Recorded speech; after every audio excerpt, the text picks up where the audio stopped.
I arrive at Le Jardin 3 minutes early, as always.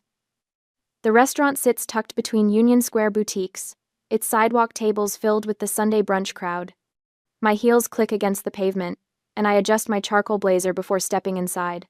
The hostess knows me. "Miss Moore, your father's already seated." Of course he is. Preston Moore doesn't wait for anyone, but he'll check his phone through an entire meal. I weave through tables of mimosa-sipping couples until I spot him in the corner booth. He's hunched over his screen, thumb scrolling, not even glancing up when I slide into the seat across from him, just a grunt of acknowledgement. "Morning, Dad." Another grunt. The sound of air kisses draws my attention. My mother, Meredith Moore, has stopped 2 tables away to greet a cluster of society friends. Her laugh carries across the dining room, practiced and bright. When she finally reaches our booth, she doesn't sit so much as arrange herself, smoothing her cream silk blouse before perching on the edge of the banquette. "Alana." She offers me her cheek, which I dutifully kiss. Her perfume is overwhelming, something French and expensive. "Mother." The waiter appears. "Good morning, Mr. Moore. Mrs. Moore." "The usual?" "Please," Preston says without looking up. "And for you, miss?" The emphasis stings. I've eaten here twice a month for 3 years, but I'm still, miss. Still the afterthought. Coffee, black, and the vegetable frittata. Meredith wrinkles her nose. "No mimosa, darling? It's Sunday. I have work this afternoon." "On a Sunday?" She sighs like I've admitted to something embarrassing.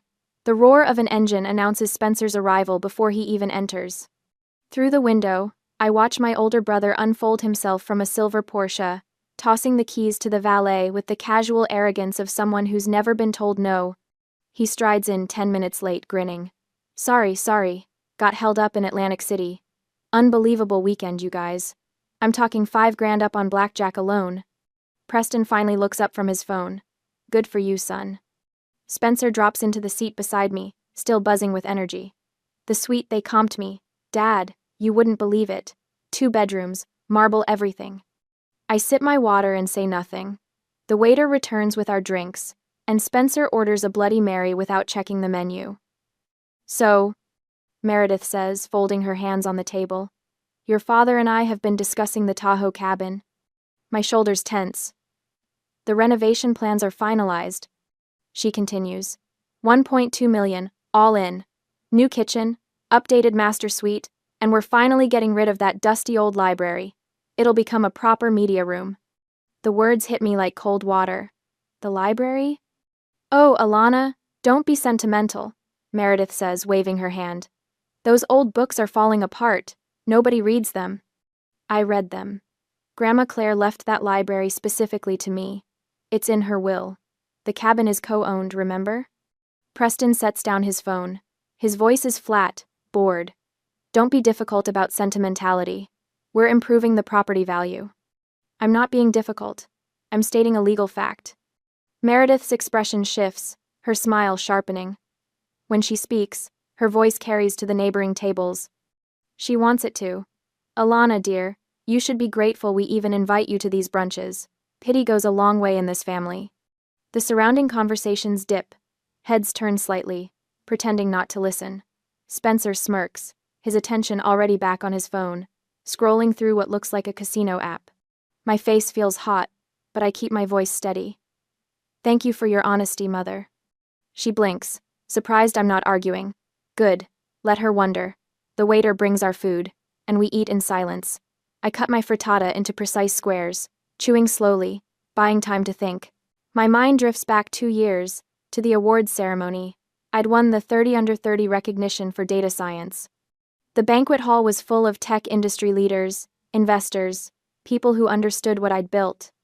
A senior colleague from Stanford had approached our table, where my parents sat looking vaguely uncomfortable among all the engineers. "Mrs. Moore, you must be so proud. Alana's work in predictive algorithms is groundbreaking." Meredith had smiled, placing her hand over her heart. "We're just so proud she found a hobby she's good at. Poor thing, she always struggled socially, so this data work is perfect for her." The colleague's smile had frozen. I'd excused myself to the bathroom and stayed there for 15 minutes. Poor thing. That phrase has followed me my entire life. Back at the table, Spencer is describing some poker hand in excruciating detail. Preston nods occasionally. Meredith checks her reflection in a compact mirror.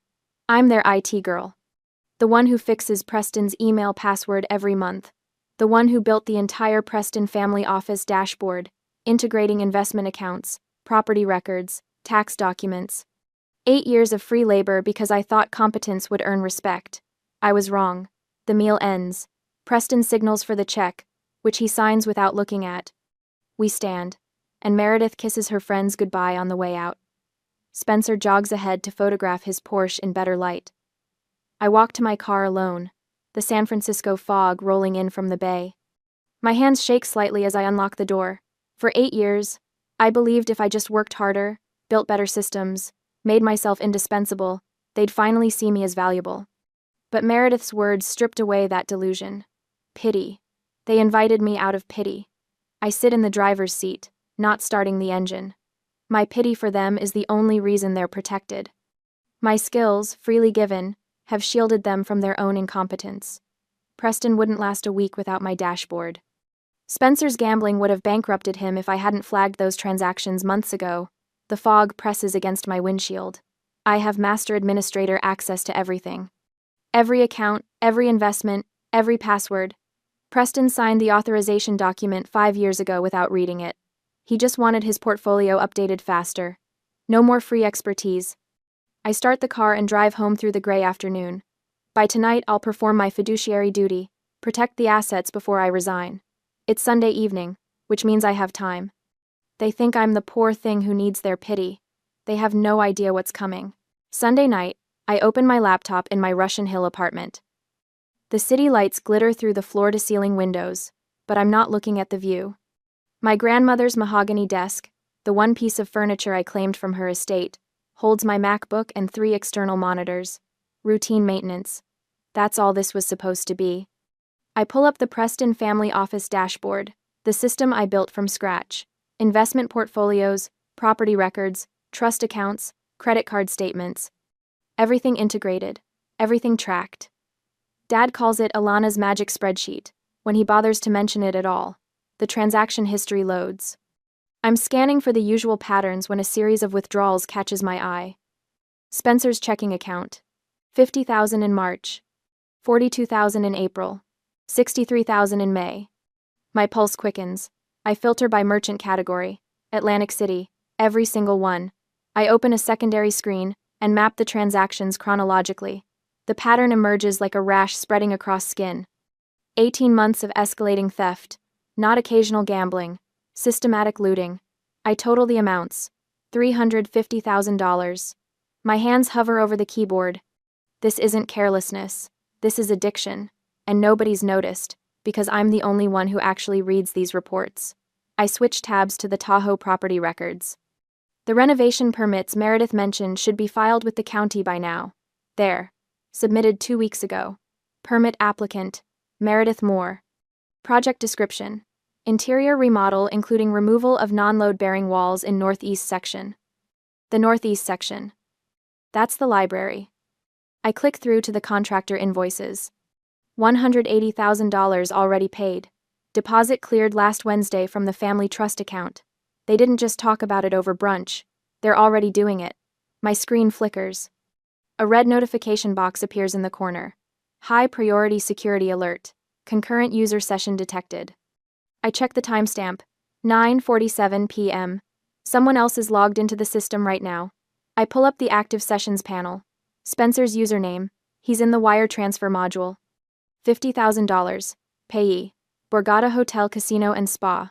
The transaction is sitting in the approval queue, waiting for the nightly batch process at 10 o'clock, 13 minutes from now. My chest tightens. If that transfer goes through, it's one more theft I've enabled by building a system so smooth he doesn't even have to think about it. I have a choice. Let it process, or stop it. Pity goes a long way in this family. My fingers move across the keyboard. I trigger the emergency backup protocol, the one I installed 3 years ago when Dad asked for extra security measures. He signed the authorization, never read it. Terabytes of data begin copying to encrypted external drives. Every transaction, every email, Every signed document. 8 years of evidence. 9:52 p.m. Preston signed the Master Administrator Agreement 5 years ago. I remember watching him scrawl his signature, distracted by a phone call, while I explained the Emergency Powers Clause. Yeah, whatever you need, just make it work. What I need. He gave me unilateral authority to freeze accounts during suspected fraud or misuse. Spencer's $50,000 wire transfer is misuse. 9:58 p.m. I open the dual authentication protocol. Every account, every credit card, every investment platform. I activate two-factor authentication and change the master passwords to randomly generated strings 60 characters long. Spencer's transfer fails first. Transaction declined. Authentication required. I remove overdraft protection from all checking accounts. If Spencer's already overdrawn, he'll find out tomorrow morning. The 11 family credit cards take longer. I have to disable each one individually. Amex Platinum. Visa signature. The Barney's card Meredith uses for her wardrobe. All 11 show red. Status. Inactive markers. The investment accounts are last. I implement a 72-hour hold on all transactions. No trades, no withdrawals, no transfers. 10:04 p.m. My hands are shaking now. Not from fear, from clarity. This isn't revenge. This is containment and consequence. I have a fiduciary duty to protect these assets. The trust my grandmother established names me as co-trustee with Dad. Another document he signed without reading. I'm not stealing. I'm stopping the hemorrhaging. I'm protecting the family assets from the family. The emotional distance feels strange, like stepping out of cold water onto warm sand. For the first time in years, I'm not trying to earn their approval. I'm doing my job. I open a new browser tab and navigate to my secure email. Vanessa Hargrove, attorney at law. We met 2 years ago at a Women in Tech conference. She handed me her card and said, "If you ever need someone who understands both family law and financial litigation, call me." I typed the message carefully. Subject: urgent, trust violation and property dispute. Vanessa, I need your help. Attached is documentation of systematic trust fund theft and unauthorized property modifications. I'm exercising my emergency powers as co-trustee to freeze accounts pending investigation. I need a cease and desist drafted for contractors, county permitting office notification, and litigation prep. Can you meet tomorrow? I attach the financial reports, the contractor invoices, the permit applications. Grandmother's will with the library provision highlighted. Send. 10:31 p.m. My phone sits on the desk, screen dark. By morning, it will explode with notifications, 17 voicemails, 43 texts. But tonight, it stays silent. I draft the resignation email. To Preston Moore, head of Preston Capital. CC. Spencer Moore, Meredith Moore. Subject: resignation, system administrator position. Effective immediately, I am resigning as legal system administrator for the Preston Family Office. Security protocols have been updated per the emergency provisions in our signed agreement dated March 2020. All administrative access has been restricted pending resolution of trust compliance issues. Direct all inquiries regarding the Tahoe property to my legal counsel, Vanessa Hargrove, Alana Moore. My cursor hovers over send. They think I'm the poor thing, the grateful daughter who should accept their pity. They built their comfortable lives on my invisible labor. Preston's tech illiteracy masked by my competence. Spencer's addiction funded by accounts I maintained. Meredith's social standing protected by my silence. I click send. 11:47 p.m. I power off my phone. Tomorrow morning, the chaos begins. Preston's Amex will decline at the airport lounge. Spencer's casino markers will be called. Meredith's wire to her interior decorator will bounce. They'll realize, too late, that the IT girl was never the problem. She was the solution they took for granted. And solutions, once removed, leave very obvious problems behind. The first decline happens at 9 in the morning. Preston's American Express Platinum card, the one he's carried for 23 years, gets rejected at the SFO airport lounge. I'm not there to see it, but I can picture his face. The confusion first, then irritation, then that particular shade of red he turns when confronted with incompetence. Except this time, the incompetence isn't someone else's. 15 minutes later, Spencer's casino markers get called in simultaneously. 3 different Atlantic City properties, all demanding immediate payment. The timing isn't coincidental. His credit lines were structured through the family office accounts, and those accounts no longer recognize his authorization codes. At 9:30, Meredith's standing wire transfer to her interior decorator bounces. She's been paying Claudette $5,000 monthly for the past 18 months, most of it for the Tahoe renovation that will never happen now. I wonder if Claudette will be the one to tell her, or if the bank will send one of those polite but firm letters about insufficient funds. By 10, my phone has 17 voicemails, all from Spencer. I don't listen to them. I'm sitting in my Russian Hill apartment with my second cup of coffee, watching the fog burn off the bay, and I feel nothing. No guilt, no satisfaction. Just a cool, clean sense of completion, like closing a perfectly balanced spreadsheet. Preston's assistant calls at 10:15. I let it go to voicemail too. The family group text erupts at 10:22. I have notifications silenced, but I check it anyway, just to see. Spencer. Alana, what the hell did you do? Preston. Call me immediately. Meredith. This is outrageous. How dare you embarrass us like this? Spencer. I'm serious. Call me now. Preston. I'm contacting our attorneys. I set the phone down and finish my coffee. Wednesday morning arrives with gray skies and the faint smell of rain. Vanessa's office occupies the 42nd floor of a downtown high-rise, all glass and steel, and the kind of quiet that comes from thick carpet and thicker doors. I arrive 10 minutes early, as always, and wait in the conference room she's reserved. Preston comes through the door at exactly 9, flanked by 2 men in suits. I recognize the type immediately. Corporate attorneys, the kind who bill $800 an hour and speak in careful, measured clauses. He doesn't greet me. Just takes the seat directly across the table and folds his hands. Restore access to the accounts. Immediately. Vanessa doesn't look up from her notes. Good morning, Mr. Moore. Thank you for coming. I'm not here for pleasantries. I'm here because my daughter has committed theft and sabotage, and I want it corrected before I'm forced to take legal action. I meet his eyes. I haven't stolen anything. I've protected assets from ongoing theft. That's absurd. Is it? Vanessa slides a folder across the table. We'd like to discuss Spencer's gambling activity. Specifically, $350,000 in unauthorized withdrawals over the past 18 months. One of Preston's attorneys reaches for the folder. His colleague leans in to read over his shoulder. I watch their expressions shift as they process the transaction logs, the casino records, the pattern analysis. I spent 8 years building systems to track.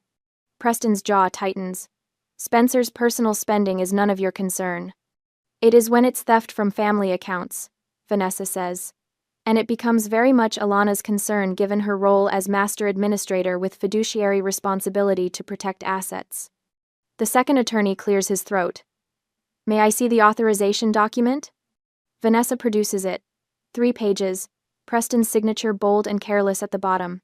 I remember the day he signed it, 5 years ago, barely glancing at the text. He'd been in a hurry to make a tea time. The attorney reads slowly. His face goes pale. Mr. Moore, this grants unilateral emergency powers to the administrator, for asset protection purposes. End quote. What does that mean? Preston's voice has lost its edge. It means she had full legal authority to do exactly what she did. The silence stretches. Outside, a cable car bell clangs in the distance. Rain starts tapping against the windows. This is still theft, Preston says, but the certainty has drained from his tone. I lean forward. I'm proposing an audit. Full forensic accounting of all family office transactions for the past 2 years. We'll examine every withdrawal, every wire transfer, every check. If I've done anything improper, I'll face consequences. But Spencer submits to the same scrutiny. Preston stands. Absolutely not. Then we'll see you in court, Vanessa says pleasantly. I'm sure the discovery process will be enlightening. His attorneys exchange glances. The first one touches Preston's arm. May we have a moment with our client? They step into the hallway. Through the glass wall, I watch them huddled together, voices urgent and low. Preston's face shifts from anger to confusion to something that might be fear. They return after 8 minutes. We need time to review the documentation, the first attorney says, and to discuss options with our client. Of course, Vanessa says. We're available for further conversation whenever you're ready. Preston walks out without another word. His attorneys follow, carrying copies of everything we've presented. The door clicks shut with a sound like a vault closing. I exhale slowly. You did well, Vanessa says. Staying calm. I've had practice.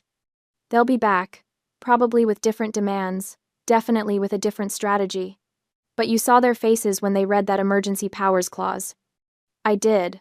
I saw the exact moment they realized Preston had signed away his control without understanding what he was signing. The same carelessness that's defined his parenting has finally come back to bite him. My phone buzzes.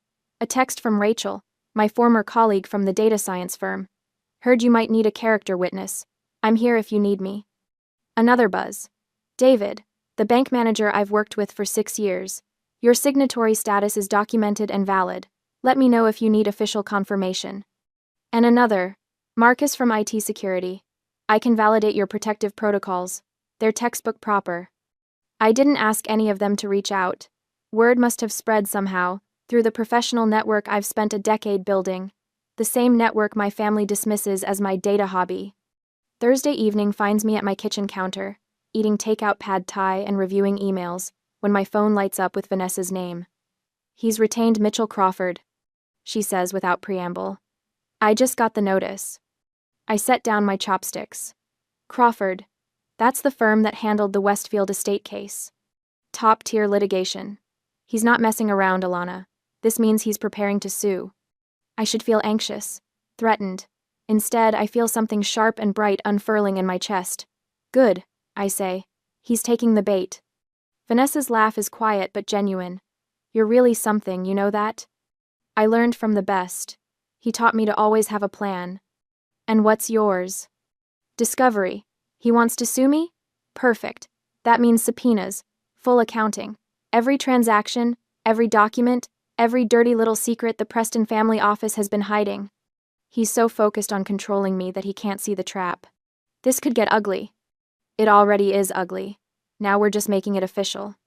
After we hang up, I pour myself a glass of wine and stand at my window. The city lights are starting to glow through the fog. Somewhere out there, Preston is probably sitting with Crawford, outlining his case, painting me as the ungrateful daughter who betrayed the family. Let him. He has no idea how much documentation I have. 8 years of meticulous records, every conversation logged, every authorization saved. I've been building this fortress without even knowing I'd need it. My phone buzzes one more time. Spencer. I'm checking into rehab. It's bad. I need to talk to you. I stare at the message. The first communication from him that isn't threatening or demanding. I don't respond. Not yet. Let him sit with that need for a while longer. Outside, the fog rolls in thick and gray, swallowing the city whole. The email from Vanessa arrives on a Tuesday morning, 2 weeks after our meeting with Preston's lawyers. Subject line, Crawford filed. I'm in my apartment, coffee growing cold beside my laptop. I open the attachment. Mitchell Crawford's name sits at the top of a partition action lawsuit, thick with legal terminology that boils down to one thing. Preston wants the Tahoe cabin sold, claims I've mismanaged it, demands the majority share. My phone buzzes. Vanessa's text. Call me. I dial. She answers on the first ring. He's painting you as the problem, she says. Waste and mismanagement, failure to maintain the property, the usual BS when someone wants to force a sale. I lean back in my chair, staring at the fog rolling past my window. He opened the door. Exactly what I was thinking. Discovery goes both ways.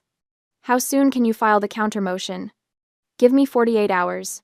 I'll attach your grandmother's will, request full discovery for proper asset valuation. Every document in the Preston family office becomes fair game. Do it. After we hang up, I pull up the news alert. Vanessa forwarded. A local Tahoe newspaper picked up the story. Tech Dynasty property battle screams the headline, accompanied by a photo of the cabin. The article quotes sources close to the family, claiming the dispute involves a difficult daughter unwilling to compromise. Meredith's fingerprints are all over this. My mother has always been a master of the whisper campaign. By noon, She'll have called every woman in her country club circle, spinning the narrative. Poor Preston and Meredith, dealing with their ungrateful daughter. All they wanted was to improve the family property. I close the laptop and finish my coffee. Let them talk. Words won't save them from what's coming. Thursday afternoon, my phone rings from an unfamiliar number. I almost don't answer, but something makes me pick up. Alana? The voice is rough, uncertain. Spencer, where are you calling from? Payphone at the rehab center. They monitor our cells. He pauses. I've been here 2 weeks. Clearer now. Thinking straighter. I wait. I'll testify, he says, words tumbling faster.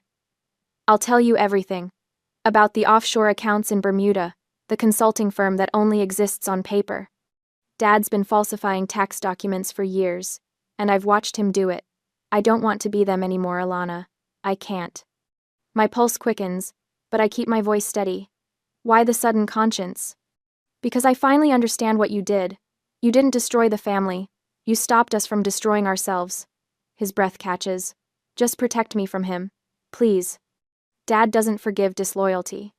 Send everything you have to Vanessa. Document names, account numbers, anything you remember. I will. I promise. The line goes dead. I sit with the phone in my hand, processing. Spencer's cooperation changes the equation entirely. Preston miscalculated, assuming family loyalty would override everything else. He forgot that loyalty requires respect. That evening, my voicemail fills with messages I don't listen to in real time. I wait until after dinner, pouring a glass of wine before pressing play. Meredith's voice pours through the speaker, saccharine and poisonous. Your grandmother would be ashamed of you, Alana. Truly ashamed. You're destroying our family legacy over a room full of dusty books. Is this really worth it? What happened to the daughter I raised? I save the recording, date and time, stamp preserved. Evidence of harassment, if we need it. The next message is more of the same. Then another. 6 in total, each one escalating from disappointment to anger to barely concealed desperation. I don't respond. Strategic silence is its own weapon. Vanessa files the counter motion Friday morning. I read through her work during my lunch break. It's surgical. She welcomes the partition action, requests comprehensive discovery for proper valuation, and attaches Grandmother Claire's will with its explicit designation of the library to me. The subpoenas she's prepared cover every Preston family office record dating back 15 years. The trap isn't subtle. Anyone with legal training will see it immediately. But Preston committed when he filed first, and backing out now would look worse than moving forward. By Monday, the cracks start showing. Preston leaves 3 voicemails, each one tighter than the last. The first asks me to be reasonable. The second threatens consequences for obstruction. The third is silent, except for heavy breathing and a muttered curse before he hangs up. Meredith stops calling me directly and starts texting extended family members. My phone pings with messages from cousins I haven't spoken to in years, all variations of, "What's going on?" and "Can't you work this out?" I respond to none of them. Wednesday afternoon, Vanessa sends me a photo. County inspectors posted a stop work order on the Tahoe cabin. The permit violations have caught up with them. Daily fines are accumulating. The contractors, still unpaid for months, filed preliminary lien notices. The renovation Meredith wanted so badly is hemorrhaging money while sitting frozen. Spencer texts Vanessa directly, "I want out of this family." She forwards it to me with a single word, leverage. I'm reviewing the forensic accountant's preliminary findings when my phone rings. Vanessa, voice tight with controlled excitement. Crawford knows. He figured out what discovery will expose. And? He's scrambling. Called me an hour ago, fishing for settlement terms. Very casual, very, perhaps we can resolve this without extensive litigation. I smile at my reflection in the darkened window. What did you tell him? That my client is perfectly comfortable with the discovery process, that we have nothing to hide and welcome full transparency. How did he respond? Dead silence for 10 seconds. Then he said he'd be in touch. After we hang up, I pull up the evidence files. Spencer's information, combined with my 8 years of documentation, creates a devastating picture. Tax evasion, worth $2.3 million. SEC violations in multiple transactions. A systematic pattern of fraud that Crawford's legal obligation requires him to report if it comes out in discovery. Preston built his empire on competence he didn't have and rules he didn't follow. I was the scaffolding holding it up, and I walked away.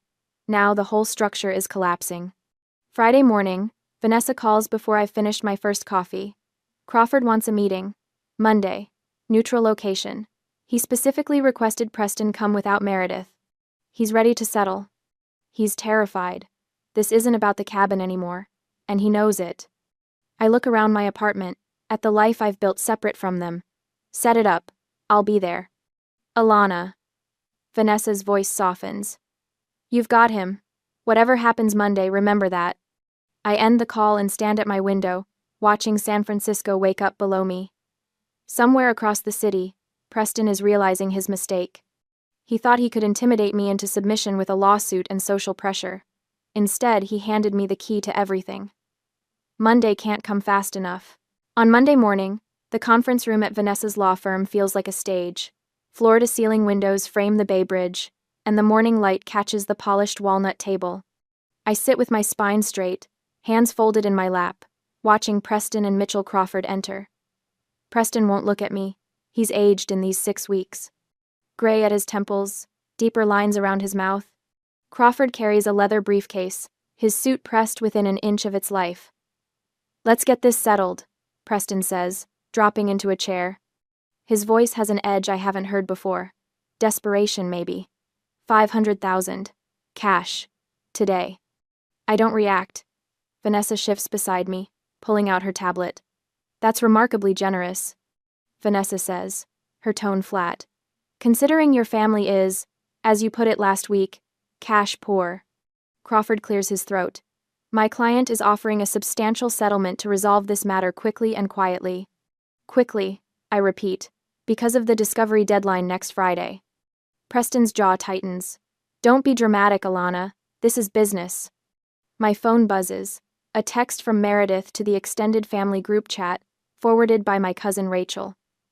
Alana's greed is tearing this family apart. She's demanding millions over a property she barely visits. Please call her and talk some sense into her. I turn the screen toward Vanessa. She glances at it, then makes a note. Mr. Moore, Vanessa says, are you aware your wife is currently conducting a coordinated harassment campaign against my client? Meredith is upset, Preston says. Can you blame her? Her own daughter is extorting the family. The word lands like a slap. Extortion. He's setting up his narrative, testing how it sounds out loud. My phone rings. Aunt Caroline. I decline it. 30 seconds later, Uncle Richard calls. Decline. Then Cousin Michael. They'll keep calling, Preston says. Everyone knows what you're doing. Everyone knows what you told them I'm doing. I correct. There's a difference. Crawford leans forward. Miss Moore, let's discuss the legal realities of your position. Your emergency powers authorization could be interpreted as a breach of your fiduciary duty, freezing family accounts without proper cause, denying access to legitimate funds. These actions open you to significant liability. Proper cause, Vanessa echoes. Like stopping $350,000 in unauthorized gambling withdrawals? We dispute that characterization, Crawford says smoothly. Spencer Moore had implied authorization to access trust funds for personal use. Implied. Vanessa taps her tablet. Interesting word choice. Preston shifts in his seat. Look, Alana, I know you're angry about the brunch comment. Your mother was out of line, but this has gone too far. Accept the 500,000. We'll restore your system access. You sign a release, and we all move on. Or, I ask, or we proceed with our ethics complaint to the California bar? Crawford says. We'll argue you abused your administrative privileges for personal gain, that you manufactured this crisis to leverage a payout. Vanessa's smile is sharp. Please proceed with that complaint. I'd love to see it. Preston leans back, trying to regain control. You have 48 hours. After that, the offer drops to 250,000. The ultimatum hangs in the air. My phone rings again. This time it's Spencer's number. I stare at it until it stops. We have a counter-presentation, Vanessa says. She connects her laptop to the projection screen. If you'll indulge us for a few minutes. Crawford exchanges a look with Preston. This is irregular. Humor us, I say. Vanessa clicks to the first slide. Spencer's name appears at the top, followed by a timeline. Red bars chart withdrawals over 18 months, each one linked to specific Atlantic City casinos. The total at the bottom, $350,000. Slide 1, Vanessa narrates. Spencer Moore's systematic theft from the Preston Family Trust. Preston's face doesn't change, but his hand grips the armrest. Click. Slide 2 fills the screen. Bank statements, highlighted in yellow. Email timestamps. Preston's signature on quarterly reports I'd prepared, each one noting irregular withdrawal patterns requiring review. Slide 2. Preston Moore's documented knowledge of the theft. 6 months minimum. Possibly longer. This is. Crawford starts. Please hold your objections until the end, Vanessa says pleasantly. Click. Slide 3 shows offshore account records. Bermuda. Falsified tax documents. Consulting fees that never corresponded to actual consulting work. The figure at the bottom makes my stomach drop even though I've seen it before. $2.3 million in undisclosed foreign assets. Slide 3. Tax evasion. We have documentation of deliberate concealment of foreign accounts, falsified business expense deductions, and unreported income. The IRS would be very interested in this material. Preston's face has gone gray. Actually gray, like old newspaper. Crawford is whispering urgently in his ear, but Preston isn't listening. He's staring at the screen. Click. Slide 4 lists SEC violations. Stock trades made on insider information, undisclosed conflicts of interest, misrepresentation of fund performance to investors. Each charge followed by potential prison time. Slide 4. Securities fraud. Multiple violations. We estimate between 5 and 7 years of federal prison time if prosecuted. This is extortion, Crawford says, but his voice has lost its confidence. This is evidence, Vanessa corrects. Which brings us to slide 5. The final slide shows email chains. Meredith's messages to contractors, all dated before the Tahoe property demolition. Just get it done. I'll handle Preston. We don't need permits for interior work. Start demo on the library this week. Below that, an audio file icon. Vanessa clicks it. Preston's voice fills the room, tinny through the speakers but unmistakable. I don't care how you do it, just handle it. The timestamp is from 3 years ago. A conversation about withdrawing funds from Spencer's sub-account to cover his gambling debts. Preston knew. Preston authorized it. Preston covered it up. The silence in the conference room is complete. So, Vanessa says, closing her laptop. Let's revisit your settlement offer. $500,000 and a 48-hour deadline. Does that still seem reasonable to you? Crawford is writing furiously on a legal pad, his pen scratching across the paper. Preston finally looks at me. His eyes are hollow. How long have you been planning this? Since the moment Mother called me a pity case, I say. He closes his eyes. When he opens them, something has broken behind them. Draw up the papers. I'm sorry? Vanessa asks, though we both heard him perfectly. $2 million, full buyout of the Tahoe share, mutual non-disclosure, release of all claims against Alana. And you scrub her admin access after she restores ours. His voice is mechanical. No admission of wrongdoing. Standard settlement language. Crawford touches his arm. Preston, we should discuss. No, Preston stands. We're done. Get it drafted today. I want this finished. He walks out without another word. Crawford gathers his briefcase, his face carefully neutral. I'll have documents to your office by end of business, he says. When they're gone, I let out a breath I didn't know I was holding. The wire transfer will clear before you leave the building, Vanessa says. I'll make sure of it. My phone buzzes. Spencer, texting from rehab. Thank you for saving me. Another buzz. Meredith's voicemail notification. I play it on speaker. This isn't over, Alana. You think you've won, but you've lost your family. I hope it was worth it. I delete it. Then I block her number. Was it? Vanessa asks quietly. Worth it? I look out at the bay, at the water glittering in the morning sun. 8 years of exploitation, ended in 3 hours. Yes, I say. It absolutely was. 6 months after the settlement, I stand in my penthouse kitchen, watching the fog lift over the San Francisco Bay. The view stretches 270 degrees, from the Golden Gate to the Bay Bridge. No neighbors. No shared walls, just glass, sky, and water. The private elevator chimes. My guests are arriving. I smooth my emerald cashmere sweater and walk through the living room. No family photos clutter the shelves. Instead, my 30 Under 30 award sits on a custom pedestal near the window, catching the afternoon light. Art from local galleries covers the walls. My achievements, my choices, my space. The library occupies the entire west wall. Floor-to-ceiling walnut shelves hold Grandma Claire's book collection, relocated from Tahoe and arranged exactly as she kept them. Poetry on the left, classics in the center. Her beloved mysteries on the right. I run my fingers along the spines as I pass. Vanessa Hargrove steps off the elevator first, holding a bottle of wine. This place still takes my breath away. Every single time. I agree. The others follow. Marcus from my consulting firm. Elena, my former Stanford colleague. David and his husband James. 3 women from my support group. 8 people who showed up when it mattered. We gather around my dining table as the Sunday afternoon sun slants through the windows. Same hour as those awful brunches. Different universe. Elena passes the salad bowl. My sister just asked me to plan Thanksgiving again. 3rd year in a row. No offer to help, just an expectation. Marcus laughs.